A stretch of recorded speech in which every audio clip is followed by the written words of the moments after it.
What is up, YouTube?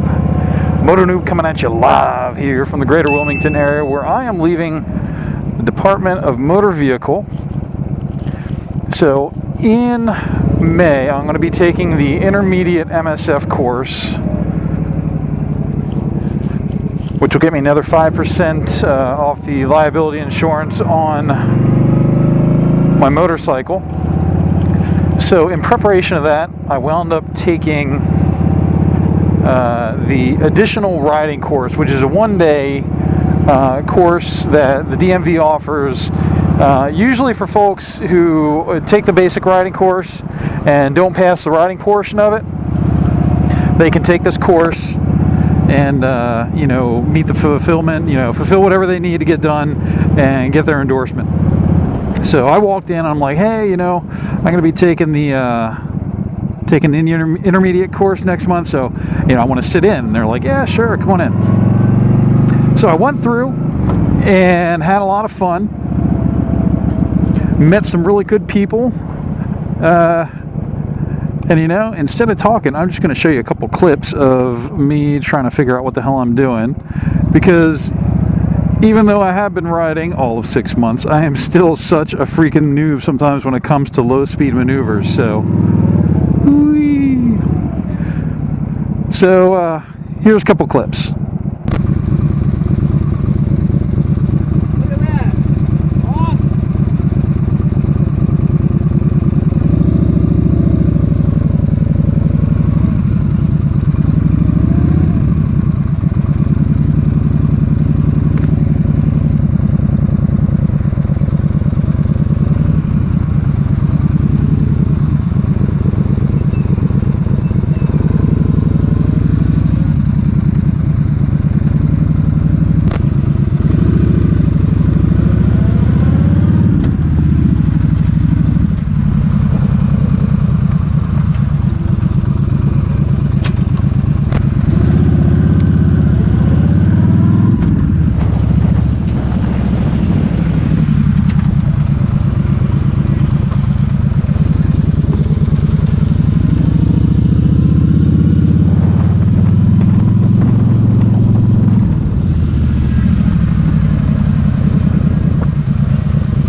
So, as you can see, they even let me use the Noob mobile.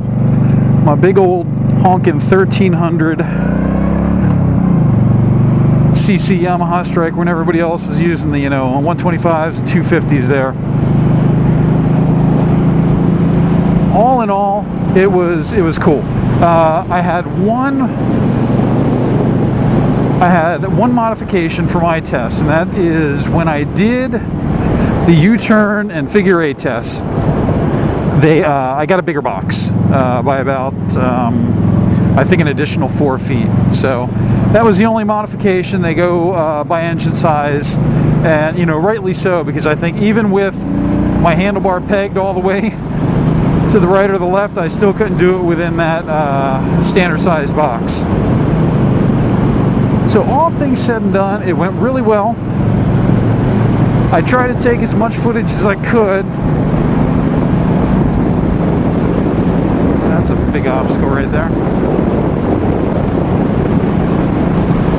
But I had to cut some of it short because I was running low on battery. I am going to get another battery for this thing, but in the end, for the final evaluation, I did really well. I did a lot better than I thought I would on this thing.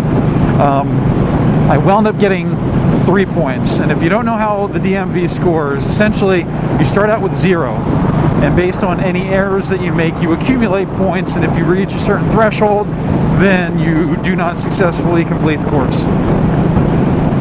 When I did the evaluation, it's a series of 5 tests, which is a few more than you'd normally do if you just walk into the DMV. They kind of evaluate you on a few other skills, and I think it gives you a little more leeway because you've been sitting there doing training with them all day. I got 3 points, and where I got my 3 points is it was a lateral turn, or a peripheral turn from a stop. So I'm at a stop, and you have to make basically a 90-degree turn within you know, a 5 or 6 foot distance. I don't know the exact measurements, but according to the instructors, they're like, you just barely clip the outside cone. They said, but everything else was great. Apparently my bike has Apparently my bike has some amazing brakes. They were impressed at how quickly I stopped for the speed I was going for my quick stop test. So essentially you go really fast, and then once you pass certain cones, you stop on the brakes, and you try to come to a stop without any skidding. And for my speed, I stopped 3 feet shy of where I normally should have. So they really like the brakes that are on my bike.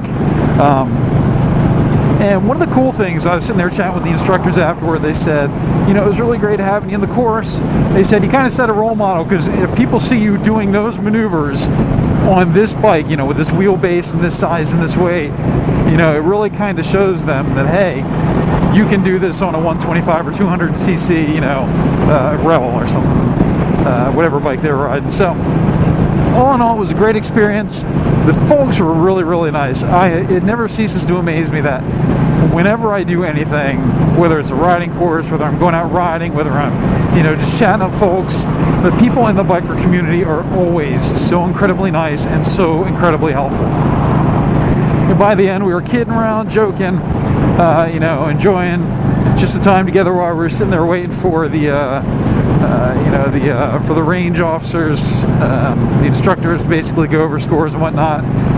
So I gave out some cards, so hopefully you guys are watching this. The video clips that I took were, you know, mostly for me to try to see what I was doing wrong, and see what I could do better. But hopefully you saw a little bit of footage in you in there somewhere. So if you did, by all means, comment in the bottom, let me know, say hi, and you know, be sure to subscribe and you know, click the button there to get notifications of new videos. Maybe we can catch up sometime at a bike night or on a ride. So that is it for now, guys. Just a quick update. It's springtime and it's motorcycle season. So if you are a car driver, please keep an eye out for Motorcycle Rider. If you are a motorcycle rider, please keep an eye out for cars. And, you know, realize that if you've been riding 9 days, 9 months, or 9 years, there's always an opportunity to learn something new, or at the very least, learn something from the basics. So get out there, take a refresher course. Woo! If you don't want to take a refresher course,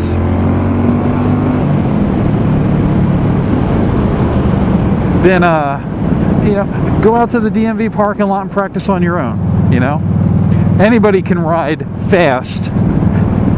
It's the finesse and control that's involved in riding slow that's really going to help you out in the parking lot, in the city, on the country roads when you're trying to do turns.